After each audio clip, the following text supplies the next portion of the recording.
Welcome to Inside the Mask, the podcast where we cover off all your favorite horror movies with a true crime twist. In today's episode, we'll be looking at one of the most prolific horrors of all time that often seems to transcend the entire genre itself. It's the story of a family of three who, after settling in at a quiet mountainside hotel for the winter months, find themselves increasingly at odds with one another in their desolate isolation. And while the events at the Overlook Hotel would indeed culminate in multiple fatalities, the surviving victims paint a bizarre picture of hallucinations and odd experiences within the hotel itself. And though this particular family would be the latest to experience such madness, it turns out that they weren't in fact the first to do so, and that this Overlook Hotel may hold a much darker history. I'm your host, Evan Taggart, and this is The Shining.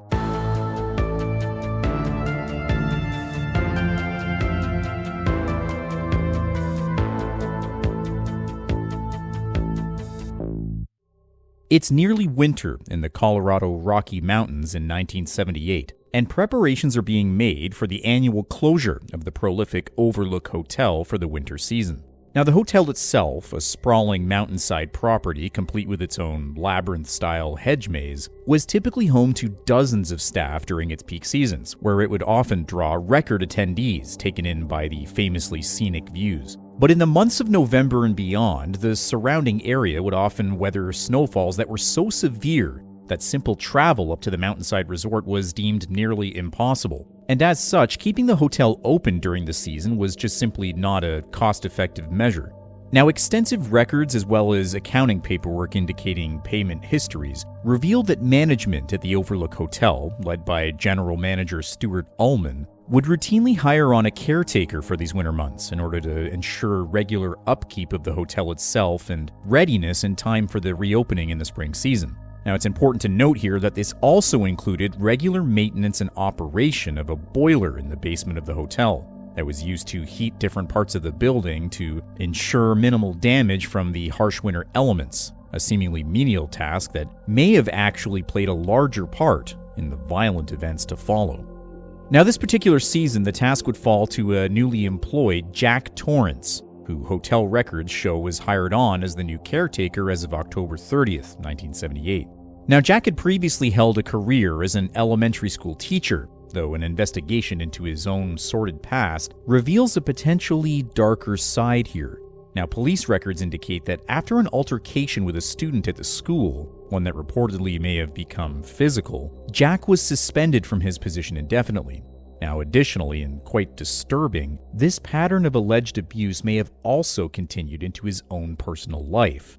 Medical records obtained of that of Danny Torrance, who was Jack's then 5-year-old son, detail an incident of home discipline that resulted in an injury to Danny's shoulder, allegedly caused by an aggressive Jack Torrance. Now, these records were also corroborated by mother and spouse Wendy Torrance, who said it was just merely an accident that occurred at home. This pattern of potentially abusive behavior would eventually boil over completely, causing the complete mental unraveling of Jack Torrance and driving him to not only murder an innocent bystander, but also the attempted murder of his own family.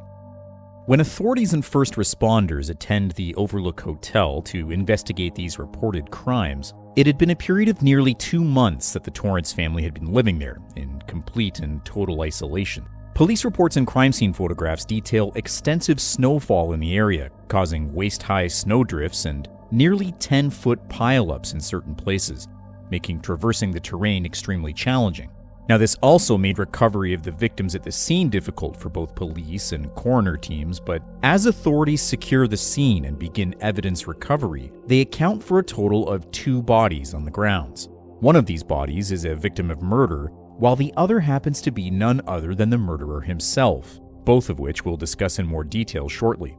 But as records would show, it was far from the first time that tragedy would strike at the Overlook Hotel, and a dive into the history of the property itself reveals a shockingly controversial past. Now, before we get into the details of the 1978 tragedy of the Torrance family, it's important to examine not only the origins of the Overlook Hotel, but the numerous haunting accounts of what may have transpired in the hotel itself over the years of its extensive operation. The Overlook Hotel was built in or around 1907 And while its beautiful design and lavish scenery can't be denied, its controversial and violent history began quite literally as soon as the hotel was conceptualized. The property was allegedly built on top of ancient ancestral Native American burial grounds, a practice which drew many protests at the time the actual construction began. In spite of these protests, including numerous reported setbacks as the build site was repeatedly vandalized, construction of the Overlook continued and was completed in 1909. The hotel itself was a popular draw all the way into the 1930s, during which it hosted a variety of famous celebrities and presidential candidates, and held annual costume ball parties that gained notoriety in local news outlets. But beneath the lavish and luxurious surface of the Overlook Hotel, there were potentially dark secrets that would not only have a lasting impact on the hotel's legacy, but also on subsequent guests that would stay there, including the aforementioned Torrance family. The actual ownership of the hotel is a bit of a complicated mess to trace. The hotel reportedly changed owners up to 4 or 5 times between the years of 1940 and 1965, which, while seemingly legitimate on the surface, is heavily theorized to have been the result of connections to organized crime. Now, these connections would ultimately spill over into the hotel itself, where guest logs over the years showcase extensive stays from mafia-connected individuals. And most famously, as the result of these criminal behaviors, the hotel would suffer its first official on-site murder. Colorado police records indicate that sometime in or around 1967, a visiting mafia captain was found brutally executed in the presidential suite of the Overlook Hotel. Now, autopsy records indicate that this individual was killed by close-range gunfire in a mob-style execution. Crime scene photographs also show 2 other male victims that were shot and killed by the same weapon, their bodies instead located in the hallway adjacent to the suite itself. Now, due to the fact that these 2 men were armed with their own concealed firearms, it's assumed that they were likely bodyguards or affiliates of the mafia captain himself, and that they were likely collateral damage in what appears to have been a targeted and organized mafia hit. Now, following this bloody murder, the Overlook understandably took on some negative press, and as a result was again sold to an unnamed buyer. Attempts were made in the subsequent years to distance the hotel from the recent tragedy as well as its alleged ties to organized crime, and for a while these practices seemed to potentially succeed. Now, this success would be short-lived, however, and it wouldn't be long before tragedy struck once again. Now, arguably the most notable event prior to that of the Torrance family incident is that of murderer Delbert Grady and the killings of his family that took place at the hotel sometime in the early 1970s. While newspaper clippings and records are still active and available for this grisly murder, the timelines tend to be a bit murky, as the management at the Overlook Hotel apparently sought to keep these events as quiet as possible to avoid poor publicity at the hotel itself. Records indicate that while looking after the hotel during the winter, an ironically similar happenstance to that of the aforementioned killer Jack Torrance, Delbert Grady, who was delegated caretaker at the time, may have developed a cabin fever-like psychosis. He was stationed at the Overlook with his wife and his twin daughters, and in a horrific and tragic outcome, none of them would survive the winter months. Local authorities performed a wellness check at the Overlook after the site couldn't be reached via telephone for a number of days. Records from the responding park ranger indicate that the hotel may have suffered some kind of a power outage, theorized to have been the result of the harsh weather conditions, or perhaps even self-sabotage at the hands of Delbert Grady himself. The bodies of the Grady family are located in the west wing of the hotel, where they were found to have been dismembered and deliberately positioned by Grady himself. The victims included Grady's wife as well as the couple's twin daughters, who were tragically killed as the result of extensive trauma wounds caused by a weaponized fire axe. Now, this killing was likely done at the hands of Delbert Grady himself, and it's heavily theorized by crime scene analysts that Grady likely murdered his daughters before killing his wife, and then killing himself in an apparent murder-suicide. Coroner reports indicate that Grady was killed by a self-inflicted short-range gunfire blast, which was attributed to a shotgun recovered from the scene of the crime. Additionally, toxicology reports indicate that Grady may have actually been intoxicated at the time of these murders. And while the Grady murder-suicide was seemingly swept under the rug to the public, another tragedy would befall the Overlook Hotel prior to that of the Torrance family arrival. And if records are accurate, it occurred a mere few years prior. Visitor logs obtained from the Overlook's accounting books indicate that a female victim named as Lorraine Massey stayed at the hotel numerous times throughout the 1970s, often for extended weekends with a variety of male suitors accompanying her stays. At some point during her final stay at the Overlook, it was reported by staff that Lorraine had been heavily drinking throughout the day, noting that her accompanying companion had suddenly and unexpectedly abandoned her at the hotel, leaving her alone and stranded. The following morning, records show that Lorraine's body was discovered in the bathroom of her hotel suite, which records conflict as either room 217 or room 237, and police reports indicate that she tragically took her own life. Now, to press pause here, before we return to the Torrance family, you might be asking yourself, why the history lesson of the Overlook? And more importantly, why the grim details of these crimes and violent happenings over the years in the hotel's history? After all, this case coverage is about the Torrance family incident and the murder that happened at the hotel in 1978. Well, if rumors and police interviews are to be believed, these violent events would have a bizarre ripple effect on not only the staff at the hotel, but also on the Torrance family themselves. Now, following the violent events of 1978, police interviews with surviving victims, Wendy and Danny Torrance, showcase some no doubt interesting observations. Wendy's eyewitness accounts mention seeing other individuals at the hotel during the violent attack by her husband, Jack Torrance, individuals that could not be accounted for by any of the responding local authorities. Now, these reports famously include references to numerous and supposed ghostly apparitions. There's that of a strangely dressed individual, adorned in some sort of a dog or a bear costume, who allegedly appeared in a room on the second or third floor of the hotel during Wendy's attempts of escape from Jack Torrance's pursuit.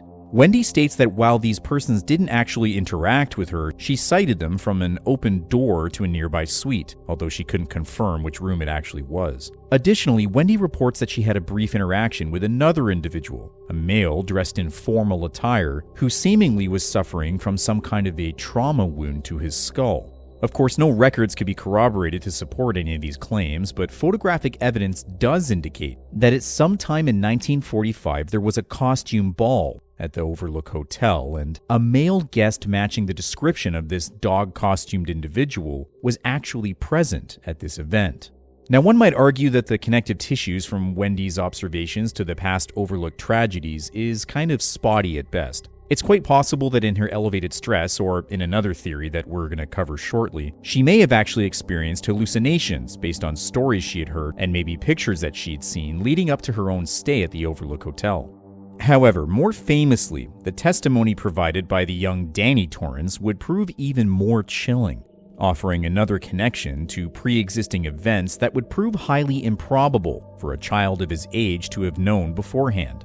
When questioned by police following the deaths at the Overlook Hotel in 1978, Danny indicated that he also had seen numerous apparitions during his stay at the hotel. He describes riding his big wheel branded tricycle through the extensive hallways of the Overlook during what seemed like a normal day, where he eventually found himself face to face with two other children.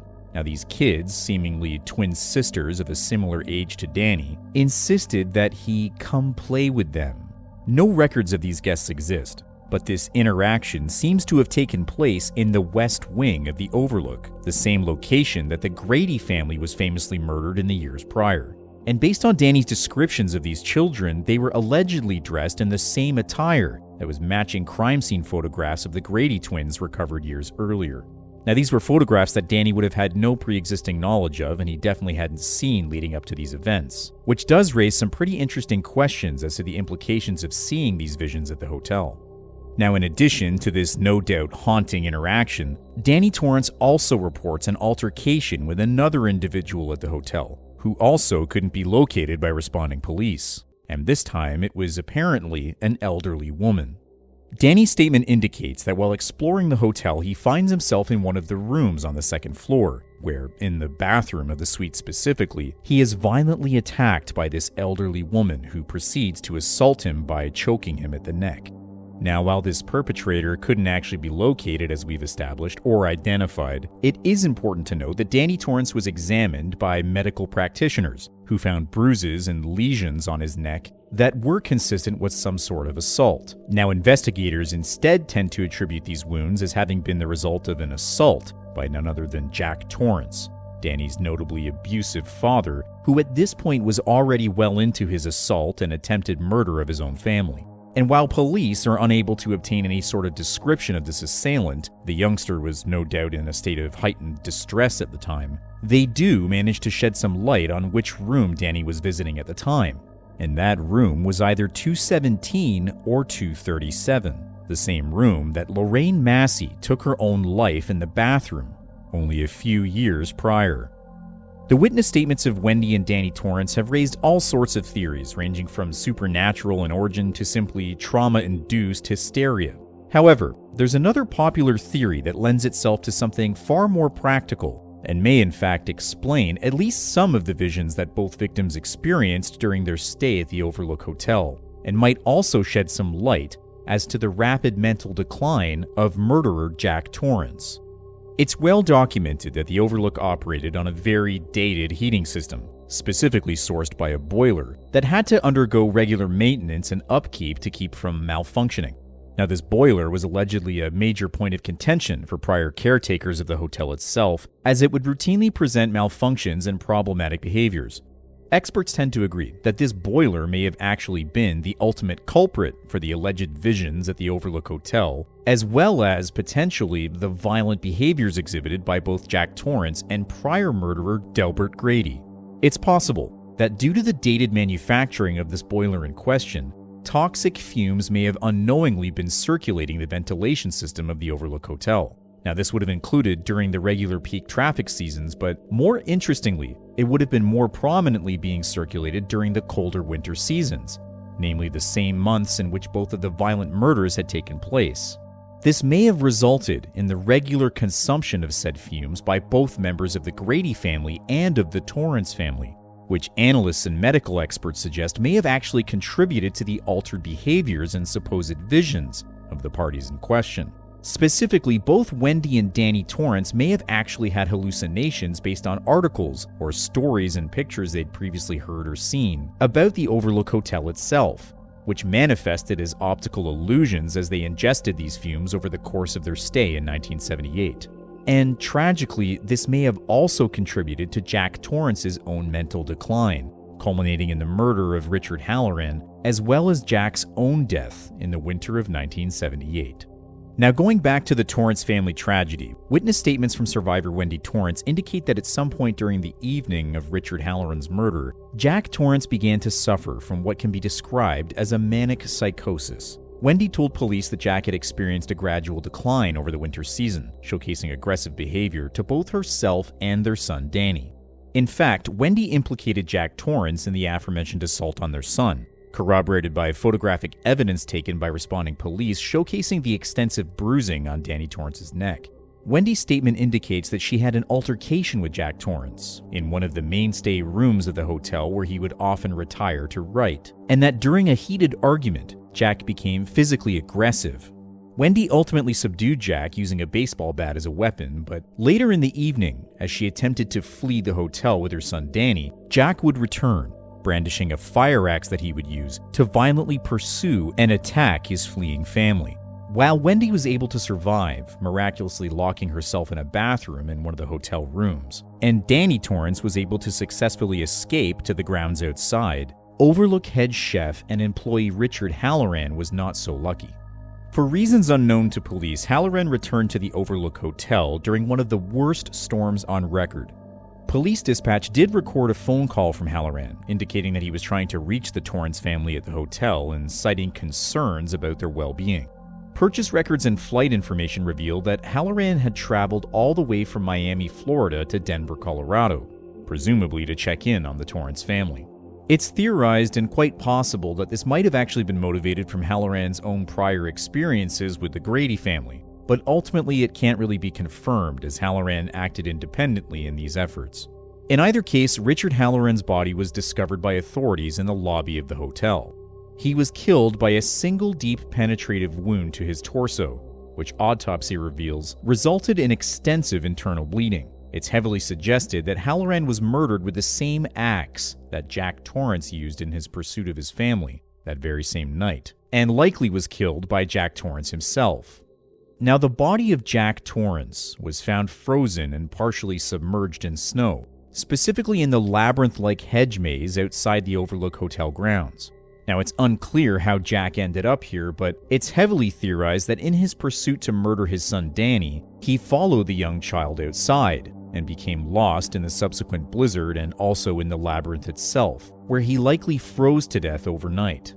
The murder weapon used in Richard Halloran's killing was found nearby Jack Torrance's body, further implicating him in the crime. This was also confirmed via blood samples taken from the axe, matching that to the crime scene in the hotel lobby, as well as Halloran's own DNA profile. Now, thankfully and quite incredibly, both Danny Torrance and Wendy Torrance survived the attack in question, and were able to escape the grounds of the Overlook using Richard Halloran's abandoned vehicle, where they were able to alert local authorities to the violent happenings back at the hotel. The murder of Richard Halloran and the death of Jack Torrance at the Overlook would result in the complete closure of the property. Though records are ultimately unclear, it's assumed that the recent influx of tragic events at the hotel could no longer be buried by the management team, and as such, the viewership and attendees drastically declined. The hotel was sealed up and left in a state of disrepair over the years. Later records indicate that the Overlook may have actually been destroyed by some sort of explosion of some kind, possibly the result of the aforementioned boiler finally giving up the ghost, but these reports can't actually be confirmed at the time of this recording. The surviving members of the Torrance family were reported to have moved to Florida after the tragic events in the Colorado Rockies, where records of their happenings seem to mostly taper off for a number of years. There are reports of an adult Danny Torrance possibly taking up a position at a medical clinic in his adult years, but again, these findings are unconfirmed. As for the last member of the Torrance family, while Jack Torrance's body was recovered by police from the frozen labyrinth of the Overlook Hotel in 1978, authorities made another strange discovery in the lobby of the hotel itself. Crime scene photos and evidence obtained shows that the staff at the Overlook prominently displayed a wall of framed photographs showcasing the lavish events of years prior at the hotel itself. And in one of these photos, labeled simply July 4th Ball, one can clearly see the image of an individual bearing a stark resemblance to the late Jack Torrance. And the only catch is, this photograph was taken all the way back in 1921. Now, yes, this could just be a completely strange coincidence. The events at the Overlook can easily be explained through scientific fact, and the defective boiler is the most popular theory in that case. However, it's important to note that there are those who suggest that this clearly physical photographic evidence may actually indicate something beyond our own understanding taking place at the scenic Overlook Hotel, and that the everlasting impact of the violent events within might instead be a shining example of an unexplainable and possibly supernatural turn of events. Thanks for listening to our true crime spin on The Shining. This is quite possibly my favorite film of all time, right up there with Jaws for me. I know it can be a bit divisive among fans of the book versus fans of the film, but I happen to love both mediums, and I enjoy them for their differences and their similarities. For this episode, I used facts and references to both the film and the novel itself, as both have unique takes on the content, and the book offers some more detailed insights into the actual history of the Overlook Hotel itself that the movie doesn't really dive into. The movie famously takes quite a few creative liberties, namely in the ending of the film that is wildly different from the book, but I actually prefer the movie ending myself and find the film to be a complete masterpiece from start to finish, in every single aspect from cinematography to performances, right down to the incredibly unnerving score. Eventually, the sequel, Dr. Sleep, would incorporate the ending of the Shining novel into the movieverse itself, albeit in a creatively different way, which ultimately finds the Overlook Hotel having the same explosive ending as in the original book. I might tackle that sequel one day, but for now, that's the end of today's episode. Next week is already Christmas, and as such, you can expect an appropriately festive holiday episode on Tuesday. Until then, I'm your host Evan Taggart, and this has been Inside the Mask.